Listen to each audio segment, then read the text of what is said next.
नमस्कार, आदाब, सत श्री अकाल। सोल स्पीक देखने वाले सभी दर्शकों का ग्रेटर जम्मू के चैनल में स्वागत है। जिस तरह से हमने आपको अपने लास्ट एपिसोड में बताया था, जब वास्तुशास्त्र पे हमने बात की थी डॉक्टर सरिता के साथ, जो जम्मू की जानी मानी एस्ट्रोलॉजर हैं, उनसे हमने पूछा था, तो तब उन्होंने बोला था कि हम जो है फुल फ्लेज तरीके से राशियां, चाहे वो आपके नाम पर हो या आपके डेट ऑफ बर्थ के अकॉर्डिंगली हो, क्या प्रभाव डालती है और किस राशि का क्या महत्व होता है, किस तरह का नेचर रहता है। 12 राशियों के बारे में हम विस्तार से बात करेंगे। हर हफ्ते दर हफ्ते हम आपको इन 12 राशियों को लेकर एक एक करके पूरी तरह से इलैबोरेट करेंगे, क्या कौन सी राशि का व्यक्ति किस स्वभाव का होता है। तो सबसे पहले हम बात करते हैं एरीज राशि की। एरीज राशि के व्यक्ति कैसे होते हैं, कैसा उनका व्यवहार होता है और उनकी जीवन शैली कैसे रहती है, इसके बारे में।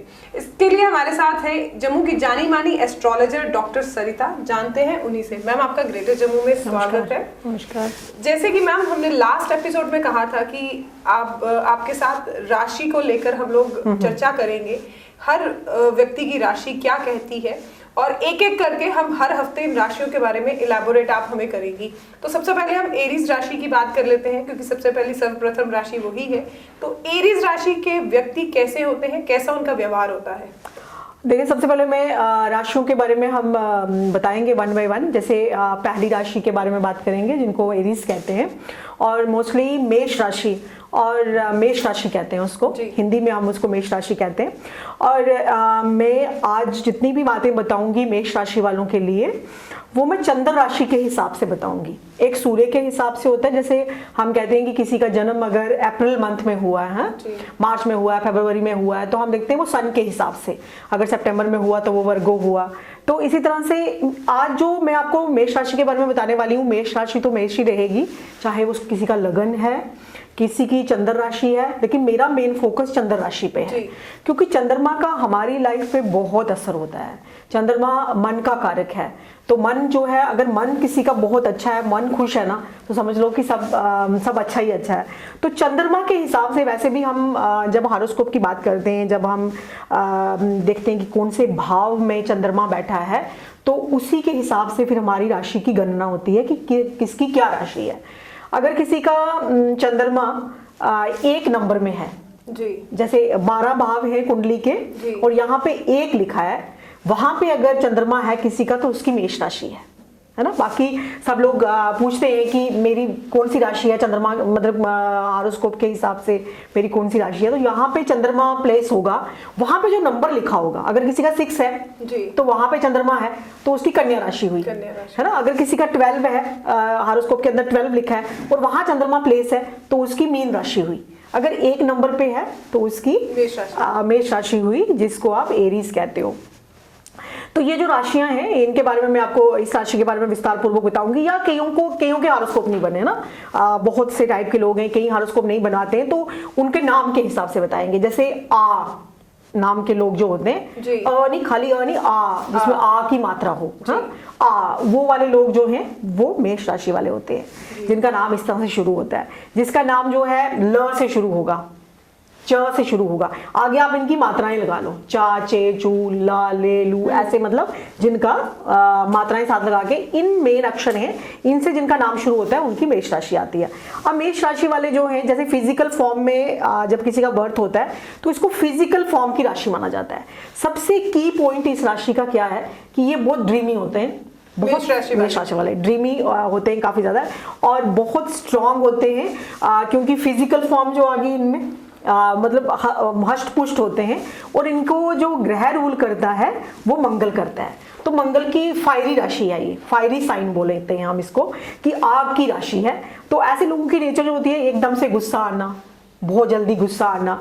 अगर किसी ने भड़काओ, तेरे बारे में ये बोल रहा था, वो तेरे बारे में ये बोल रही थी, तो एकदम से इनको भड़का करके आप कहीं पे भी लड़ाई कर सकते हो।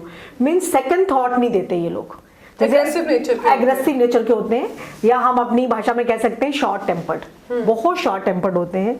और इनमें जो इनके जो लकी नंबर होते हैं वो 1 और 9 होता है, और जो इनके लिए लकी कलर होता है वो रेड कलर होता है, अगर ये रेड कलर पहने तो। अब ये एक जर्नलाइज्ड व्यू है, है, क्योंकि इन सब के अंदर जैसे अगर मेष राशि में किसी का लगन, अगर हम कुंडली देखते हैं और उस कुंडली में 1 नंबर में चंद्रमा भी है और वो लगन भी है कुंडली का, तो ऐसे व्यक्ति जो है जिसका मंगल लगन में आ गया तो थोड़ा उनको गुस्सा बहुत जल्दी आएगा। अब उसको शांत करने के लिए डिफरेंट टाइप की रेमेडीज हैं कि किस तरह से चैनलाइज करना है अपनी एनर्जी को। देखो, मंगल को मांगलिक होना पहले टाइम में बहुत ऐसा समझा जाता था कि मांगलिक हो गए तो पता नहीं क्या हो गया, है ना।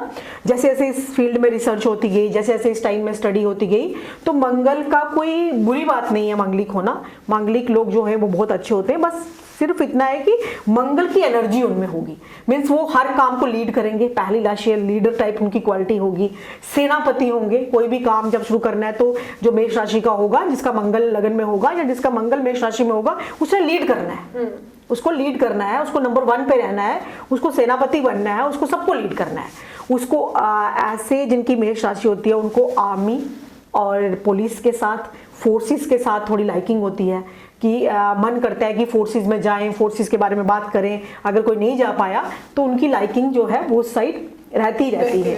तो ऐसे लोगों को, जिन लोगों के अंदर बहुत एनर्जी है, बहुत ज़्यादा गुस्सा आ जाते हैं, बिना सोचे समझे फटाफट से क्विक डिसीजन होते हैं, मतलब उनको ज़्यादा सेकंड थॉट नहीं देते।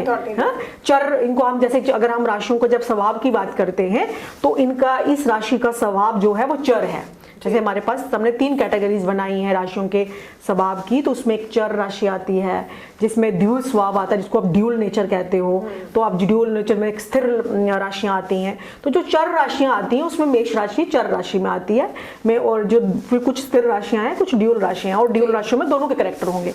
तो इसी तरह से इनका एग्रेसिव नेचर, शॉर्ट टेम्पर्डनेस, और साथ में हमेशा फुल ऑफ एनर्जी, एक फोर्स इनके अंदर होती है हमेशा। कभी जैसे अगर आप 12 राशियों के, जैसे आप इसी इंस्टीट्यूट में देखें, हम सब, आप हर एनर्जी के लेवल से बंदे से बात कर रहे हैं। आपकी एनर्जी अलग है, मेरी राशि और मेरी एनर्जी अलग है, इनकी अलग है, दूसरों। अगर आप 12 राशि वाले लोगों को बिठा दें तो जो अगर कोई काम अगर बोलेंगे तो मेष राशि वाला बोलेगा हाँ, सबसे पहले वही बोलेंगे, हाँ, कि चलो इसको लीड करते हैं, है ना। बाकी राशि वाले उतनी जल्दी से रिस्पॉन्स नहीं आएगा। अगर आप भिन्न भिन्न लोग बिठा दें 12 राशि वालों के तो वो कहेंगे, वो लीड करेंगे, क्योंकि वो लीडर हैं। क्योंकि जैसे ही जब जिसको फिजिकल फॉर्म दिया, जो राशि 1 है, तो उसका काम ही लीडर है, और लीड करना, हमेशा सबसे आगे रहना। तो ये सब चीजें हैं। तो अगर इनके अंदर, अब इनको बैलेंस कैसे करना है, मंगल की राशि को बैलेंस करने के लिए हमें कुछ हमारे एनर्जी पॉइंट्स होते हैं, कुछ हमारे एनर्जी सेंटर्स होते हैं, जो बहुत इंपॉर्टेंट चीजें हैं। ये आपको कोई नहीं बताएगा कि ऐसे राशि वालों को क्या करना चाहिए। सबसे पहले इनका जो एनर्जी सेंटर है, कि इनको ऐसी जगहों पे जाना चाहिए, मंदिरों की बात भी करेंगे, इनको ट्रैकिंग करनी चाहिए, पहाड़ चढ़ने चाहिए, बाहर की तरफ घूमना चाहिए, नेचर की तरफ, और वो वाली ऐसी जगहों पे जाना चाहिए पहाड़ों के ऊपर, क्योंकि एनर्जी बहुत होती है ना इनके अंदर, इनकी बॉडी में एनर्जी बहुत होती है। तो हम कहते हैं कि जो पहाड़ों के ऊपर मंदिर है वहां जाएं, एनर्जी का तो इनका सेंटर जो है, क्योंकि एनर्जी पॉइंट का सेंटर वो है ना, और वहां जाकर के इनका थॉट प्रोसेस चेंज होगा, कोई नई चीज आएगी। जरूरी नहीं है कि हम अगर कहें कि पहाड़ों के मंदिर में जाना, तो हम कहते हैं वैष्णो देवी, आप अमरनाथ जी की गुफा में भी जा सकते हैं। नंबर ऑफ टेम्पल्स ऐसे हैं जिसमें, लेकिन वहां जहाँ हाइट पे हो, अब उसको हम कोई मंदिर में नहीं जाना चाहता तो कोई बात नहीं, आप ट्रैकिंग कर सकते हैं, पहाड़ चढ़ सकते हैं ना, पहाड़ चढ़ सकते हैं, कहीं ऐसी जगहों पे जा सकते हैं, ऐसी जगहों पे घूमने के लिए जा सकते हैं जो बहुत ऊंचाई पे हो, और वहां जाकर के आपके ऐसे थॉट्स आएंगे, आपका थॉट प्रोसेस चेंज हो जाएगा। हो सकता है कोई ऐसा थॉट आ जाए जो आपका लाइफ चेंजिंग टर्निंग पॉइंट बन जाए। दूसरी चीज ये आती है कि ऐसे लोगों वालों को ब्लड भी डोनेट करना चाहिए। एरीज राशि का उनका बहुत, ये पॉइंट्स आपको जनरलाइज्ड कोई नहीं बताएगा। ये कुछ ऐसे पॉइंट्स होते हैं। हनुमान जी की उपासना करनी चाहिए, ऐसी ऐसी जगहों पे जाना चाहिए, जिम में जरूर जाना चाहिए इनको जिम जितना करेंगे, क्योंकि आपका एनर्जी जो है आपकी, जब आप जिम करेंगे तो वो आपकी एनर्जी चैनलाइज होगी और यूटिलाइज होगी। तो उससे इन लोगों को बहुत बेनिफिट हो सकता है, जो मेष राशि वाले होंगे, जिनके अंदर देखो फायरी साइन की जो राशियां हैं, जैसे हमारी मेष राशि है, उसके बाद हमारा जो है दूसरी राशि आती है, सिंह राशि आती है, धनु राशि आती है, इनके अंदर सारा फायर एलिमेंट है। अब इन लोगों की ज्यादातर बनेगी किसके साथ, है ना, जैसे जो मेष राशि वाले हैं इनकी किसके साथ बनेगी, इनकी कंपैटिबिलिटी किसके साथ रहेगी, तो इनकी कंपैटिबिलिटी जो है वो सिंह राशि वालों के साथ रहेगी क्योंकि सेम एलिमेंट है, एग्रेसिव एलिमेंट्स। हाँ, धनु राशि वालों के साथ भी अच्छी बनेगी। और ऐसी मतलब किन किन के साथ इनकी अच्छी कंपैटिबिलिटी बन सकती है, अगर आप एज अ लाइफ पार्टनर भी देखें, as a friend, good friend भी देखें, या ये सब चीजें अगर आप देखें तो इनका ये रहता है। तो इसकी ये जो एनर्जी पॉइंट्स जो मैंने आपको बताया कि अगर आप ऐसे टेंपल में जाते हैं या ऐसी जगह पे ट्रैकिंग करते हैं, ये एक बहुत इंपॉर्टेंट रेमेडी है और ये सबसे क्रक्स है। नंबर ऑफ चीजें आपको मिल जाएंगी, एरीज का रिटर्न वर्क आपको मिल जाएगा कि ऐसी जगह पे जाना। यहाँ पे पहले क्या होता था, सबसे पहले इंपॉर्टेंट चीज होती थी, पहले टाइम में क्या होता था, घर के अंदर इतने मंदिर नहीं होते थे, तो लोग क्या करते थे कि घर से बाहर जाते थे, जब भी मंदिर जाते थे, हमें अपनी एनर्जी को चैनलाइज करना है। आजकल क्या है कि घरों के अंदर ही मंदिर हो गए, तो जब भी हमारी एनर्जी ना चैनलाइज नहीं हो पाती है, तो इस तरह से जब आप मंदिर में जाना और अपनी एनर्जी को चैनलाइज करना, और वो भी दूर चल के, बिल्कुल अगर मंदिर भी होंगे तो घर के पास हो जाएंगे, पहले तो ऐसा नहीं होता था ना, पहले हमें दूर कहीं मंदिर में जाना पड़ता था, इतनी दूर पैदल चल के।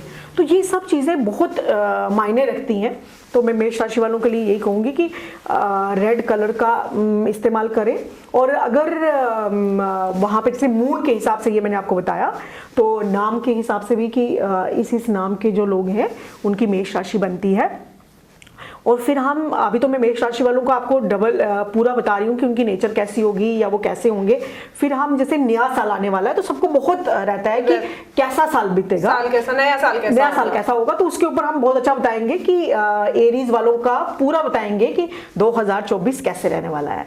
फिर उसके बाद वृषभ का भी बताएंगे कि 2024 कैसा रहने वाला है। सभी 12 की 12 राशियों के बारे में बात करेंगे कि हाँ कि किस तरह से रहने वाला है। मैम ये तो आपने बताया कि एरीज राशि एग्रेसिव होती है, एनर्जी वाइज होती है, और इनके अंदर एक लीडरशिप करने की क्वालिटी भी रहती है। साथ ही साथ 1 और 9 नंबर जो है ये आपके लिए एरीज राशियों के लिए बहुत ही शुभ अंक जो है माना जाता है।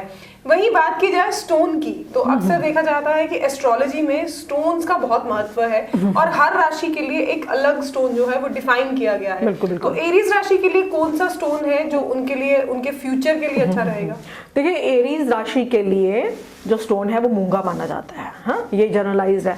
अब मैं ये नहीं कहूंगी कि ये मैंने जनरलाइज कह दिया कि सभी मूंगा पहनने लगे। हम हॉरोस्कोप देखते हैं और देखते हैं कि मंगल किस राशि में है, मंगल किस नक्षत्र में है और नक्षत्र की किस पदा में है। क्योंकि जिस तरह से मैंने बोला कि हमारा पूरा ये यूनिवर्स जो है, जिसको कहते हो कि आप 360 है, 360 जैसे हम सर्कल में भी कहते हैं, और 360 को हमने 12 सेगमेंट्स में बांटा। राशियां बनी कैसे? 12 सेगमेंट में बांटा, तो 12 को अगर आप 30 के साथ मल्टीप्लाई करोगे तो 360 आएगा।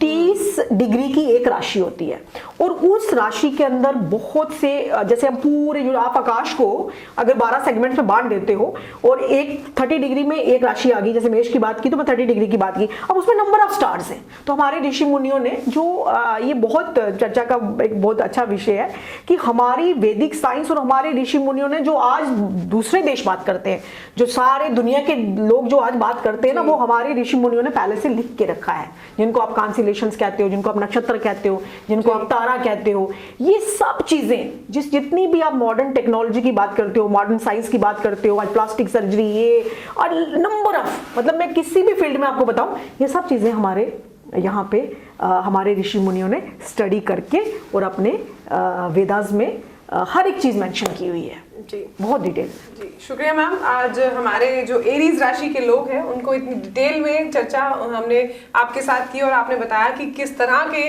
व्यक्तित्व के ये लोग होते हैं।